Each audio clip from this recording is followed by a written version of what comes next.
आज उत्तम सत्य धर्म की चर्चा करनी है। ये सत्य धर्म वो धर्म है कि जिस धर्म के बारे में सबसे ज़्यादा गलतियां हमसे हो रही हैं। जब भी सत्य धर्म की चर्चा होती है तो ये आज की दुनिया पर झूठ नहीं बोलना ही सत्य है, इसकी ही चर्चा करते हैं। और झूठ नहीं बोलना चाहिए, सत्य ही बोलना चाहिए, इस बात पर बहुत जोर देते हैं, उसको ही सत्य धर्म बताते हैं। सारी जनता की बात तो जाने दो, जब उसकी उपयोगिता बताई जाती है तो एक कहते हैं बड़े बड़े विद्वान कि एक दफ़े सत्य बोलकर आप अपनी धाक जमा लो कि हम कभी झूठ नहीं बोलते हैं, फिर तुम चाहिए दुनिया को कितना ही ठगो, दूने भाव भी माल बेचो तो कोई पूछने वाला नहीं है। कभी कभी मुझे लगता है कि ये सत्य धर्म का उपदेश है कि सत्य के नाम पर दुनिया को ठगने का उपदेश है। ये क्या है? जिस सत्य को ये दुनिया धर्म बता रही है, आज जो सत्य धर्म है उसका वो आशय बिल्कुल भी नहीं है। मैं ये नहीं कहना चाहता हूँ कि सत्य बोलना और झूठ नहीं बोलना कोई अच्छी बात नहीं है, बहुत अच्छी बात है। सवाल ये है कि आज जिस सत्य धर्म की चर्चा हो रही है वो सत्य धर्म वो है कि नहीं है, इसका सवाल है, उसकी भलाई बुराई का सवाल नहीं है। हमारे जैन दर्शन में सत्य बोलने और झूठ नहीं बोलने को 4 जगह बांधा है। सत्यानुव्रत, सत्य महाव्रत, भाषा समिति और वचन गुप्ती। नाम सुने होंगे। सत्यानुव्रत माने स्थूल झूठ नहीं बोलना। बहुत बारी कभी कोई ज़रूरी बोलना पड़े तो उसकी छूट है। और सत्य महाव्रत माने किसी भी परिस्थिति में बिल्कुल भी झूठ नहीं बोलना। और भाषा समिति कि जो कुछ भी बोलना वो हित मित और प्रिय बोलना। कल थोड़ी चर्चा इस पर की थी ना। और हित क्या है जो बताया था, आत्म को हित है सो सुख, वो हितकारी है, वो भी सीमित बोलना और प्रिय शब्दों में बोलना, कठोर शब्दों में नहीं बोलना, ये भाषा समिति है। और वचन गुप्ती बोलना ही नहीं, मौन रहना, मनोगुप्ती। तो ये मौन रहना, तो अब क्या रह गया बोलने की अवस्था में? इसको उल्टा भी ले सकते हैं, सबसे बढ़िया बात तो बोलना ही नहीं, मौन सबसे बड़ा धर्म है। बोले बिना ना रहा जाए तो हित मित और प्रिय ही बोलना, और वो भी सत्य। और यदि पूरा सत्य नहीं बोल सकते हो तो स्थूल झूठ तो बोलना ही नहीं। आपको ऐसा क्या हो सकता है कि हम सत्य नहीं बोल सकते हैं? अब हम आपसे पूछें कि आपकी तिजोरी में कितने रुपए रखे हैं, बताओ भाई साहब, बोलो। तो अनुभूति भी बता देगा, बता देना चाहिए। क्या करे बोलो? इंदिरा गांधी जैसा ही जवाब देगा कि इसका उत्तर देने के लिए मैं बात नहीं। मेरे कहने का मतलब समझ गए ना? ऐसी परिस्थिति में कदाचित बोलना पड़े तो अनुभूति बोले, समझे ना? अब बोलने की सब अवस्थाएं इसमें प्रतिबंधित हो गई। नेगेटिव भी और पॉजिटिव भी। हम शास्त्रीय भाषा में बोलते हैं अस्ति से भी और नास्ति से भी। नहीं बोलना ये नेगेटिव है ना, फिर बोलना तो हितमित प्रिय बोलना ये, और सत्य बोलना, और स्थूल झूठ तो किसी कीमत पर बोलना ही नहीं। अब कौन सी अवस्था वाणी की रह गई है कि जिसे आप सत्य धर्म कहना चाहते हो? क्योंकि ये मुनि धर्म के का वर्णन चल रहा है। ये जो 10 धर्म हैं वो मुनि धर्म के संदर्भ में है। तत्वासूत्र पढ़ा आपने? तत्वासूत्र, उसमें एक सूत्र आता है 8वें अध्याय में, क्या आता है? आश्रव निरोधा संबरा, 9वें में आश्रव निरोधा संबरा सा गुप्ती समिति धर्मानुप्रेक्षा परिसर जय चारित्र। तो गुप्ती ये तो मुनिराजों की है ना, 5 समिति मुनिराजों की है ना, 22 परिसर जय मुनिराजों का है ना। तो इन्हीं के बीच में ये 10 धर्म आए हैं, ये भी मुनिराजों के ही हुए ना। गृहस्थ नहीं पाले ऐसा नहीं कह रहे, लेकिन मुनिराजों जैसे पाले ही नहीं सकते। अपनी अपनी भूमिका के अनुसार सबको पालना चाहिए, लेकिन ये वर्णन तो मुनि धर्म की अपेक्षा है ना। तो इसीलिए तो अणुवृत्त महावृत्त भाषा समिति की बात की आपसे। अब उसके अलावा उनने 10 धर्म कहे। यदि उनको यही कहना होता कि झूठ मत बोलो, तो अणुवृत्त और महावृत्त में फिर अलग से क्यों कही? हितमित प्रिय बोलो यदि ये कहना होता तो भाषा समिति अलग क्यों कही? यदि चुप रहो ये कहना होता तो वचन गुप्ती अलग से क्यों कही? है ना। माने हमने बोलने की मर्यादा को भी बहुत गंभीरता से जैन दर्शन में लिया है। अब हम ये जो 10 धर्म हैं उस धर्म को भी उसी पर घटित कर देंगे तो असली सत्य धर्म हमारी समझ में आएगा ही नहीं। मैं कभी कभी कहता हूँ कि इनको सत्य धर्म मान लेने से सबसे बड़ी हानि ये हुई कि सत्य धर्म की खोज खो गई।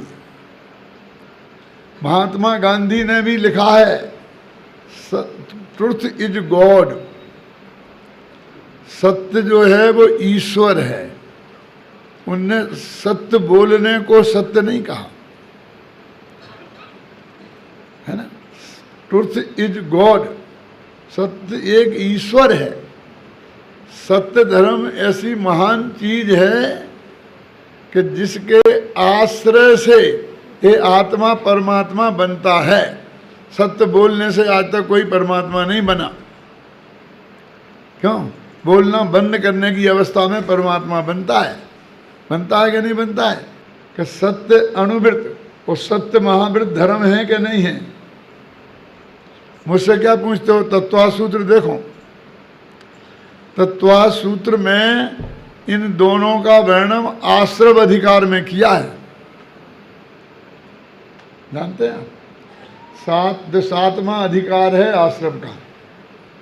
शुरू के 4 अधिकार हैं जीव के, 5वां अधिकार है अजीव का, 6वां 7वां है आश्रव का, 8वां है बंध का, 9वां है संबंध निर्जरा का और 10वां है मोक्ष का। तो अणुवृत्त और महावृत्त की चर्चा 7वें अध्याय में आश्रव अधिकार में है भाई साहब। अणुवृत्त और महावृत्त से शुभ कर्मों का आश्रव होता है।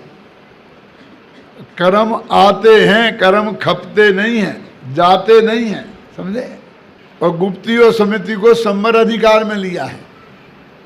गुप्ती तो नहीं बोलने रूप है और भाषा समिति हितमित के लिए बोलने रूप है, उसे तो संवर अधिकार में लिया। लेकिन 5 अणुवृत्त और महावृत्तों को आश्रव अधिकार में लिया। और सत्य तो धर्म है भाई साहब।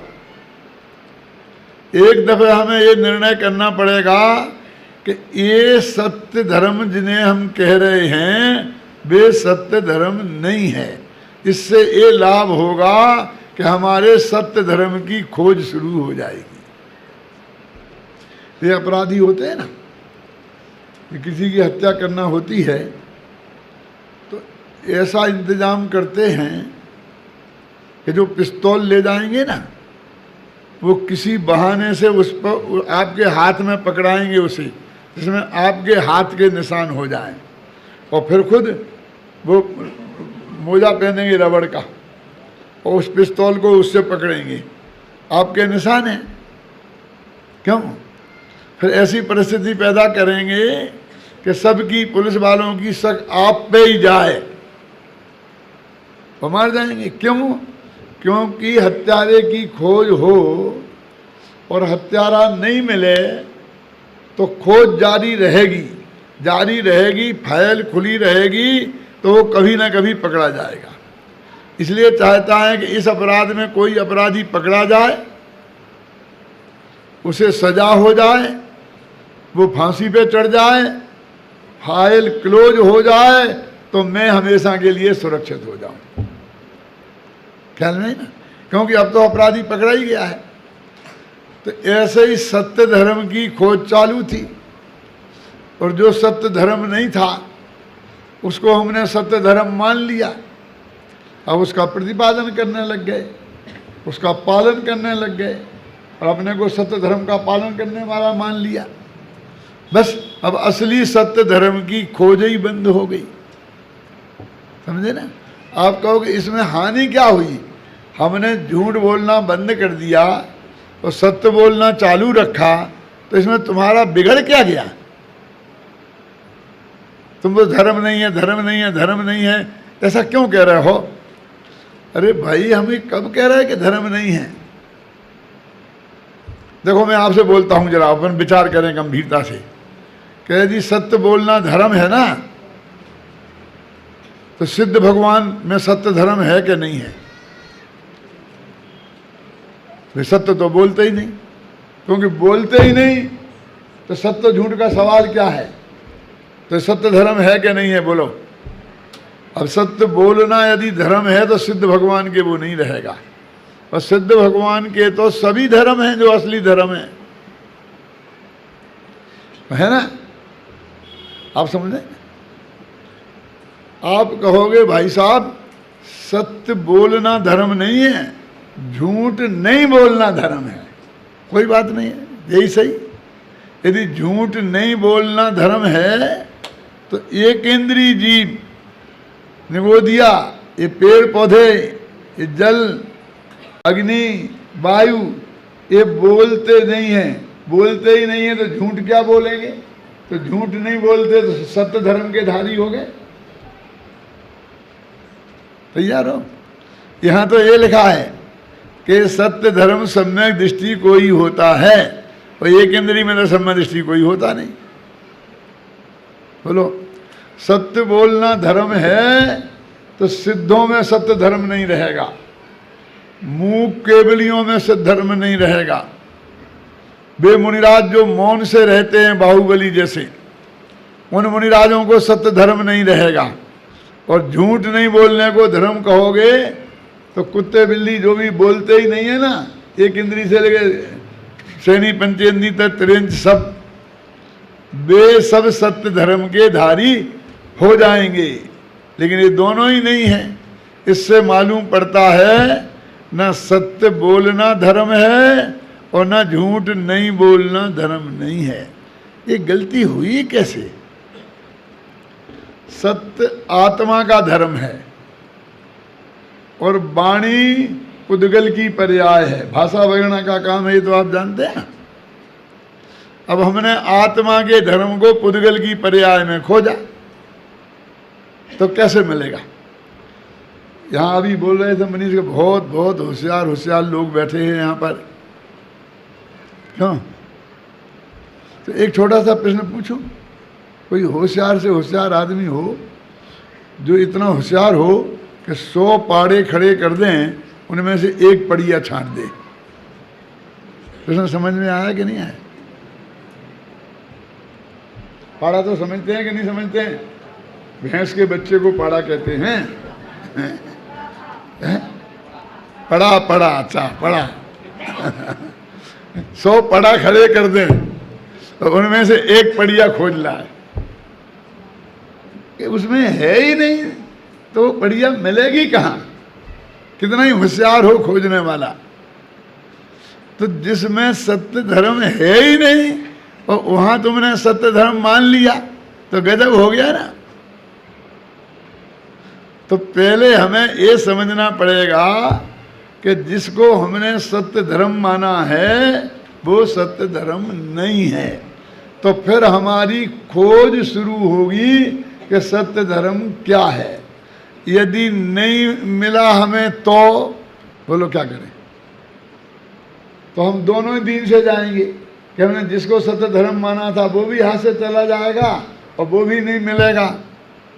इसलिए तुम पहले हमें वो सत्य धर्म समझाओ और फिर हम इसे छोड़ेंगे।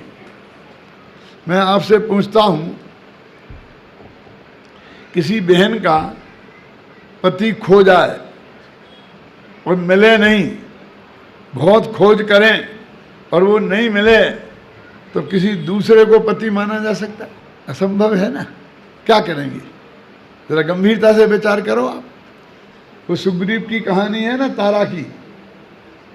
वो एक विद्याधर सुग्रीव का भेष बना के आ गया था। अब असली सुग्रीव भी खड़ा है और नकली भी, और दोनों में से हम पहचान नहीं पा रहे हैं कि असली सुग्रीव कौन है। अब तारा सती थी, वो क्या करे? 4 रास्ते हैं उसके पास कि वो दोनों में से इसको मान ले या उसको मान ले या दोनों को स्वीकार कर ले या दोनों को अस्वीकार कर ले। 4 रास्ते हैं कि नहीं? क्या करें? पहचान नहीं पा रही है। दिक्कत ये है कि यदि 2 में से एक को स्वीकार करती है और वो यदि असली सुग्रीव नहीं हुआ और नकली स्वीकार हो गया तो अपना सतीत्व तो जाएगा ही, और असली पति से के साथ बहुत बड़ा धोखा भी होगा ना। ऐसा नहीं कर सकती है। जब तक पता नहीं चले तो असली को भी स्वीकार नहीं कर सकती, और दोनों को करे तो गारंटी से सतीत्व गया, क्योंकि एक तो नकली है ही है, और दोनों को नहीं करे तो असली पति का अपमान हो रहा है। वो भी बेचारा अपराधी चोर समझा जा रहा है। क्या करे? तो भी कुछ भी परिस्थिति हो, जब तक पता नहीं चलेगा वो दोनों को ही स्वीकार नहीं कहेगी और कहेगी किसी ने मेरे को हाथ लगाया तो मेरे से बुरा कोई नहीं होगा। बोलो, असली पति से भी कह रही कि नहीं कह रही? जब तक पता नहीं चले। तो न्याय तो ये है कि 2 सत्य हमारे सामने खड़े हैं। क्यों? अब यदि हमें असली नकली का पता नहीं चले तब तक 2 में से एक को मान लेना चाहिए। क्यों? क्योंकि हमें दूसरा नहीं मिला तो हम बिना सत्य के हो जाएंगे, हम बिना पति के हो जाएंगे तो हो जाएंगे। लेकिन यदि वो हमारा पति ही मिलना चाहिए, दूसरे को पति के रूप में स्वीकार नहीं किया जा सकता है ना। तो इसलिए ये मत कहो कि वो तुम्हारा सत्य जो तुम आज समझाने वाले हो वो हमारी समझ में नहीं आया तो हम क्या करें। पहले ये नक्की करो कि जिसे तुमने सत्य मान रखा है वो सत्य धर्म है या नहीं। जो भी तुम कहोगे बोलने को तो वो अणुवृत्त में जाएगा, कि महावृत्त में जाएगा, कि भाषा समिति में जाएगा, कि वचन गुप्ती में जाएगा। अब कौन सी अवस्था रही जिसे तुम सत्य धर्म कहना चाहते हो? यदि इन्हीं में कोई सत्य धर्म है तो सत्य धर्म को अलग से कहने की क्या जरूरत है? तो ये अणुवृत्त, महावृत्त, भाषा समिति ये कोई धर्म नहीं है? कि मैं कब कह रहा हूं कि धर्म नहीं है? फिर देखो, धोखा मत समझना। ये 10 धर्मों में जो सत्य धर्म नाम का धर्म है वो ये नहीं है, ये मैं कह रहा हूं। समझ में आ रहा अंतर? परपति को परपति कहना ये उस आदमी का अपमान नहीं है। किसी को ये कहना कि ये मेरा पति नहीं है तो उसका हमने अपमान किया। तो जो सत्य नहीं है उसको ये कहना कि ये सत्य नहीं है, सत्य धर्म नहीं है, तो ये उसका अपमान कहाँ हुआ। हम तो भाषा समिति का सम्मान करते हैं, हम तो वचन गुप्ती का सम्मान करते हैं, हम तो अणुव्रत महाव्रत के भी सम्मान करते हैं, लेकिन भाषा समिति के रूप में नहीं। अंतर ख्याल में आए ना। क्यों? क्योंकि यदि सत्य बोलने को धर्म मानेंगे तो सिद्धों में नहीं मानना पड़ेगा, मूक केवलियों में नहीं मानना पड़ेगा। मौन धारण कर लिया जिन मुनिराजों ने, उनमें सत्य धर्म नहीं मानना पड़ेगा। यदि झूठ नहीं बोलने को धर्म कहते हैं तो एक इंद्री से लेके असैनी पंचेंद्री और बेत्रेंच जो बोल नहीं सकते हैं उन्हें भी सत्य धर्म का धारी मानना पड़ेगा, क्योंकि वे झूठ नहीं बोलते। लेकिन इनमें से माने पहले गुणस्थान वाले चारों गतियों में जब तक सम्यक दर्शन नहीं हो गया तब तक सत्य धर्म नहीं है। और फिर चौथे गुणस्थान से लेकर सिद्धों तक अपनी अपनी भूमिका के अनुसार हरेक में प्रति समय सत्य धर्म है। एक बात। दूसरी बात, सत्य बोलना धर्म है, तो जब जब हम सत्य बोलेंगे, बोलते रहेंगे तब धर्म होगा। वो चुप रह गए तब धर्म खत्म। फिर 24 घंटा बोलते रहो। क्या सत्य धर्म के लिए बोलना जरूरी है? तो ये वाणी के अधीन हो गया ना। हमारा धर्म पराधीन कैसे हो सकता है? आत्मा का धर्म आत्मा में 24 घंटे रहता है। ऐसा नहीं कि कभी कभी प्रकट हो गया और कभी कभी नहीं गया। समझ गया? अब असली सत्य धर्म क्या है, अब उस पर अपन विचार करते हैं। ये तो नहीं है। देखो, उत्पाद व्यय द्रव्य युक्तम सत्य, आपने लिखा ना शास्त्रों में कि ये उत्पाद व्यय और द्रव्य से जो सहित है वो सत्य है, और सत्य वो द्रव्य का लक्षण है। सत्य द्रव्य लक्षणम बोलते कि नहीं बोलते? और सत्य के भाव को सत्य बोलते हैं। तो जो वस्तु है, जो अपने स्वभाव में है, वो उसका सत्य है। समझे ना? और वो नहीं होना वो असत्य है। इस सारी दुनिया को लगता है कि भैया सत्य तो जैसे लोप हो गया, हमें कहीं दिखाई नहीं देता है।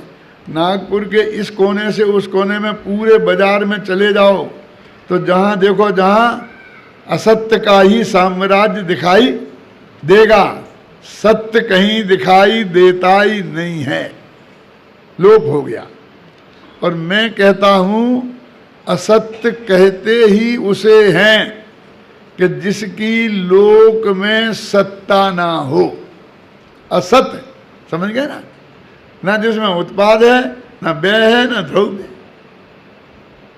तो ऐसा कोई पदार्थ जगत में है ही नहीं कि वो होना है ना।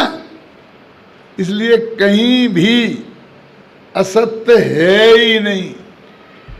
अब आपको सारे बाजार में असत्य ही असत्य दिखाई देता है, और हम कहते हैं हमें जगह सत्य ही सत्य दिखाई देता है, असत्य कोई है ही नहीं। देखो जरा थोड़ी गहरी बात है, थोड़ा आज आपको तैयार होना पड़ेगा। ये रूमाल है ना, ये है कि नहीं है? ये सत्य है कि असत्य है? बोलो, है ना? इसकी सत्ता है ना? ये रूमाल भी सत्य है। अब 3 रूमाल हैं। 3 कहाँ हैं? एक ही तो है। एक ये असली रूमाल जिसे लोक में जो है ना, ये ऐसा रूमाल, और दूसरा हमारे ज्ञान ने इसे जाना तो ज्ञान में एक रूमाल बना, एक दूसरा रूमाल वो है। और तीसरा रूमाल, रूमाल नाम का एक शब्द है, वो भी रूमाल है। इस पर बोर्ड पे हम लिख दें रूमाल, और फिर कहें बोलो बेटा ये क्या है? क्या बोलोगे? 3 रूमाल हो गए।